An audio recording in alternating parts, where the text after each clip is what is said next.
Hello everyone. Today I'm going to be cooking mofongo relleno de camarón con carne frita y ensalada de aguacate.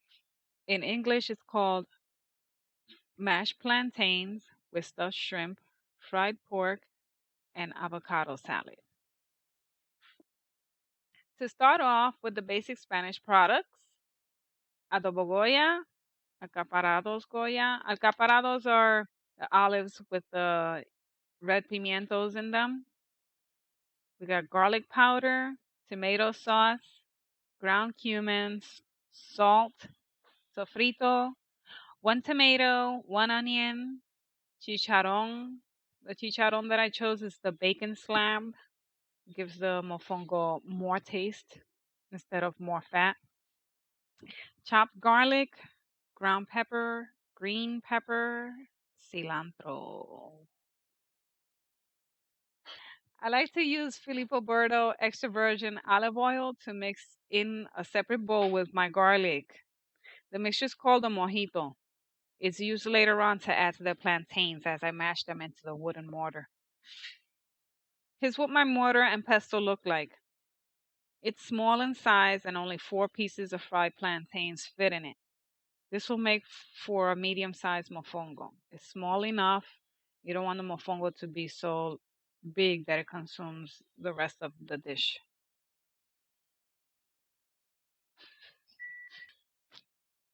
Now the bacon slab, I have it here on the left, upper left, is chopped up already. This is the chicharrón. And this is going to be fried in a separate pan and placed in the mortar as I mash the plantains later on. You'll need 1 green pepper, 1 onion, 1 tomato, and a handful of chopped cilantro so you can saute with the shrimp in another pan. I'm adding olives to the sauteed shrimp also. I'll use the other half of the onions, green peppers, and garlic to marinate the pork with a day before I make this dinner. The meats I'll be using will be the slab of bacon. It's going to be used as a chicharrón, shrimp, and pork. As I said before, I'll be marinating the pork pieces for a day before making the dinner. Here we go. I'll need to cut the pork pieces a bit smaller and season them with adobo, sazon, garlic powder, chopped garlic, cumin, black pepper, salt, 1/2 chopped green pepper, 1/2 chopped onion, small handful of chopped cilantro. I'll add tomato sauce to the marinade with water to give it a base also. I already washed the pork pieces and will be chopping them. The pieces will not be too big nor too small.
This is what your pork pieces should look like when you're done cutting them. Now we're ready to add seasonings and marinate to the pork. Here we go. Coating of adobo, a coating of garlic powder, some black pepper, some ground cumin, a small coating of that, and of course, a coating of salt.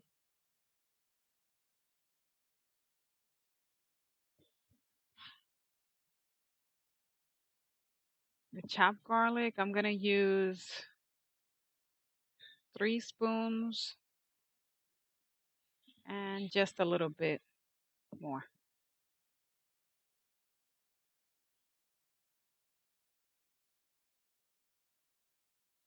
I'll be adding some tomato sauce and a bit of water.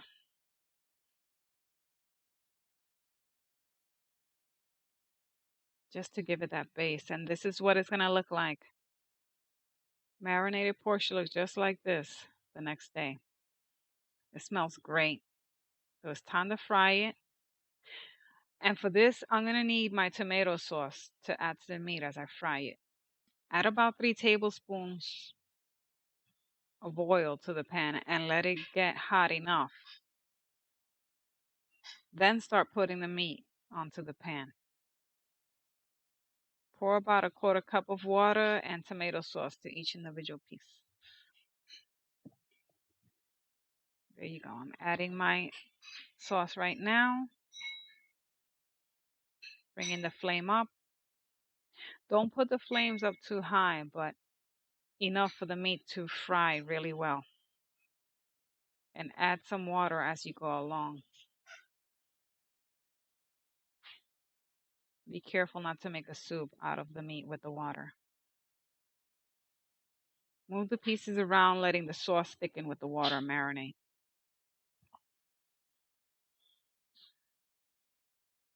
So the tomato sauce is going to give it a thick base as it fries up.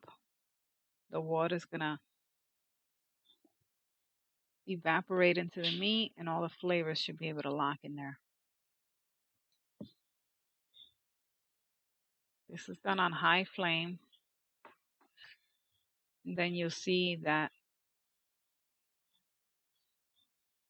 the marinade and the water start to evaporate into the meat. Put small amounts of tomato sauce after the pieces get done on one side. The sauce should begin to thicken. And as the meat absorbs the marinade, the flavors lock into the meat.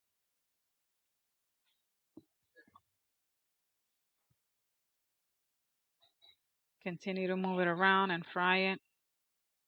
You see the garlic sizzling on the pan, giving it more flavor.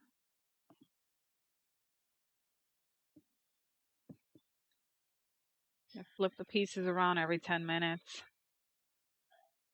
Brown them up really good.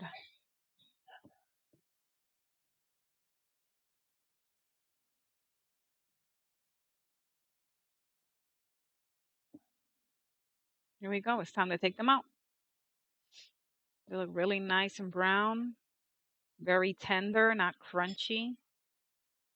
Be careful not to put the flames up so high that your meat comes out too crunchy and hard. You want it to be tender and juicy. You want it to have the marinade in there, all the flavors, very tender, juicy meat. You don't want rock hard meat. This is why I put the tomato sauce with water in the oil. Gives it a nice base.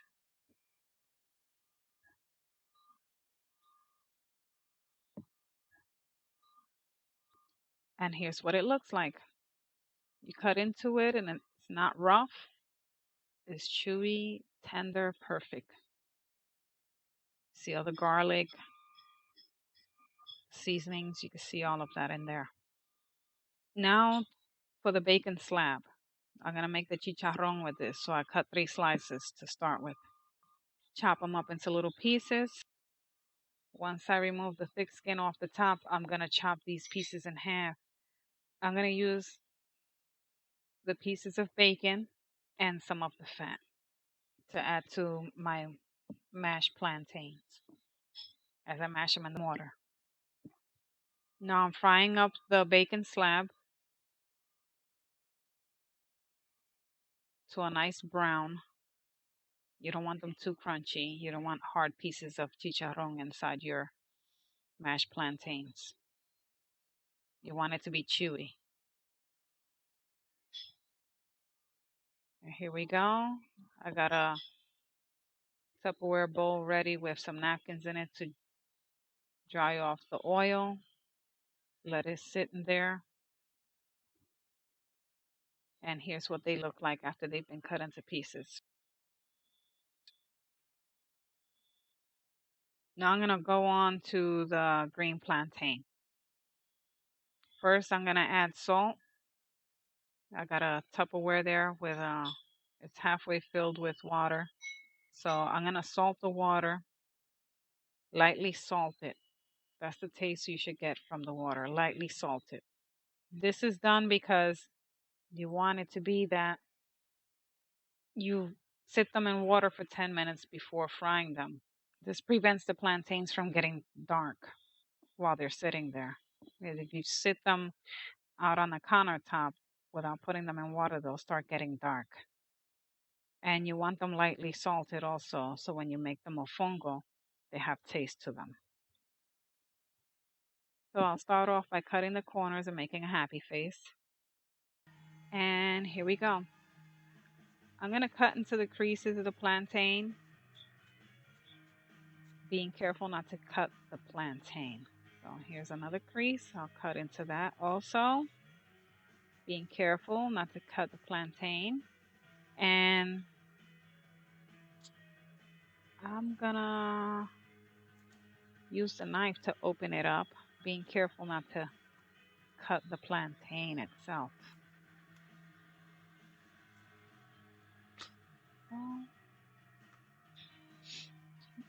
I'll use my thumb to separate the skin of the plantain and take it out.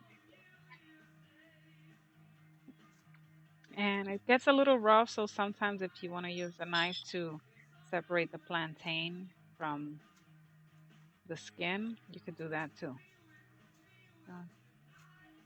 Comes a little bit easier with practice. Here we go. Now my plantain is ready to be cut into 1-inch pieces.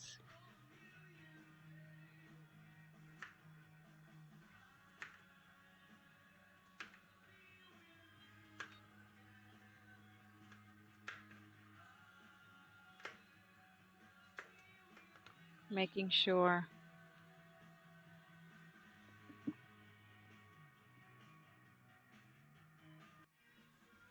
here's what they look like. The oil that I'm going to be using is regular corn oil. I'm going to dip them into my lightly salted water so they won't get dark on me. They'll be lightly salted also.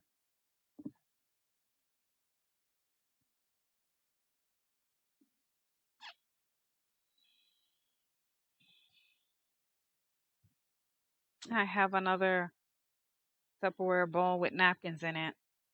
I'm going to leave my plantains salting for about 10 to 15 minutes before I put them in a pan with oil that's already hot enough to start frying them. Now I start off at one, little by little. When you put the plantains in it, you should see that half of it is in the oil.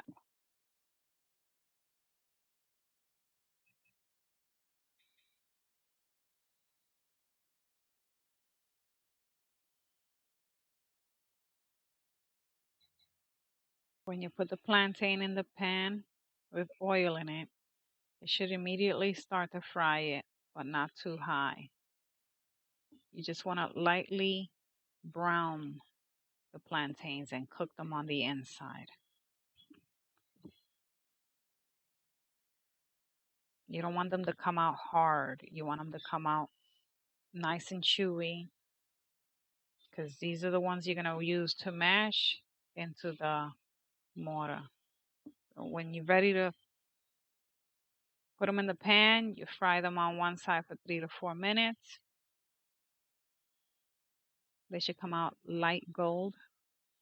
And then you flip around the other half so that it can get done.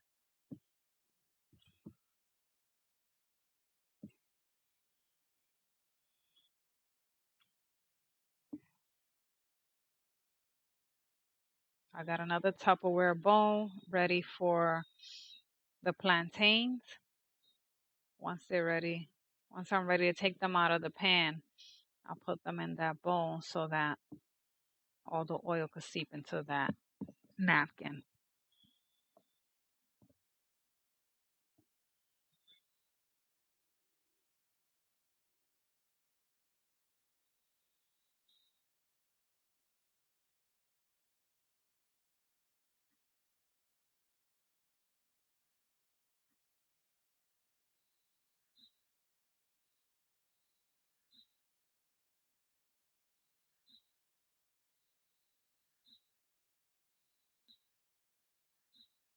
This is what the plantains should look like after they've been sitting in the Tupperware bowl with a napkin.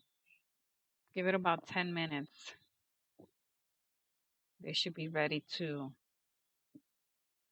be mashed.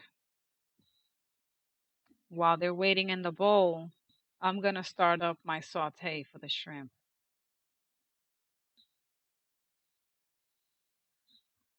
The cilantro is going to go first, then the onions with the green peppers and the olives, and last but not least, the tomato. And then I'll be adding the shrimp. I got a separate bowl for that.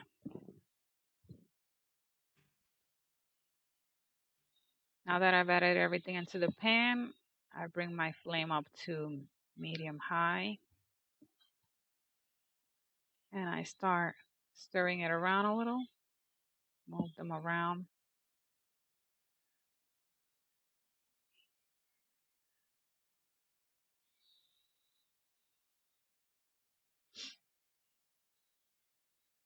Fry them for a little bit, probably like 2 minutes, and then put the shrimp in there.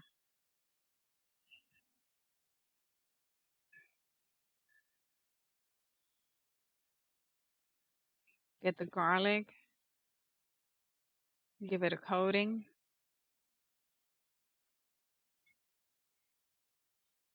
The ground cumin, a coating of that as well. Of course, adobo Goya, we're going to give it a coating of that.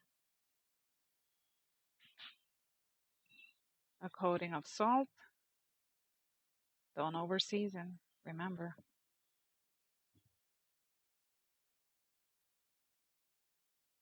And about 8 dashes of peppercorn.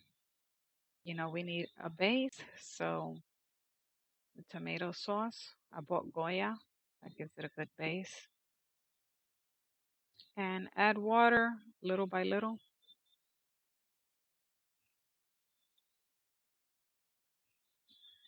Start it off, stir it around and see how it takes to the sauce and all the ingredients. If it's not enough, add a little bit more, but don't make a soup out of it.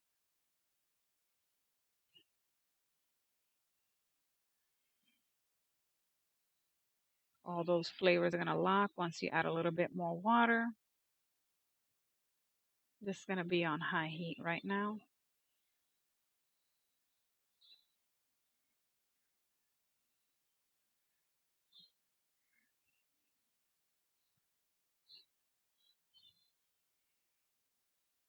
There I go, turning up the heat. And add some more water in there.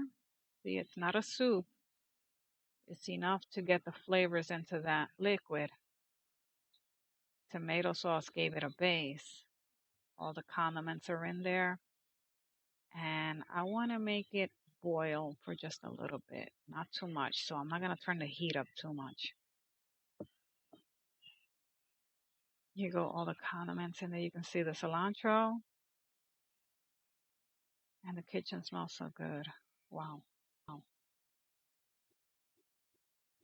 Here we go. This is the light boil I was talking about. Move it around just to make sure nothing's sticking. The flames are not too high. Oh, here go my plantains. This is what they look like. I mashed them with my hand and they came out just as fine. I did it the old way. Lightly golden plantains ready to be mashed in the mortar. Here's my olive oil. I'm going to get the garlic and put it in another bowl together, combine them.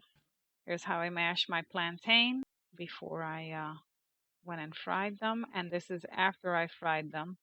Little bits of the bacon slab with the chicharron. And you can see that the bowl in front of my mortar has olive oil and garlic in it. Not too much of that though. You want to make it so that when you add it to the plantains as you're mashing them, you put like a, a half a spoon of that in it. Careful not to add too much. You're just making a base for the plantains so that the mofongo could get its shape. You don't want dry mofongo, but you don't want oily mofongo either. And here's the mortar. I got 4 plantains ready to be mashed in there. As I'm mashing, I can put either 1 or 2 more in there to make the mofongo thicker. And now that I mashed the mofongo, I made a dent into the middle, allowing me to stuff it with the shrimp and the tomato, the cilantro, and everything in there. It should look like a cup inside the mortar. So I'll add some more shrimp in there, and I'll make sure I use a butter knife to test the edges and make sure that the mofongo is not stuck to the pilon, to the mortar, so that when I go to place it on the plate and put the pilon, it slides right out. So this is what it looks like. It didn't fall apart on me. It should look like a small cup made out of mofongo, fried mashed plantains. And then I'll take the sauce that has all the condiments in it from the shrimp and I'll circle it around it, make it look real pretty, and it smells so good. Wow. Shrimp mofongo with carne frita and ensalada de aguacate. I hope yours comes out just as delicious. Enjoy.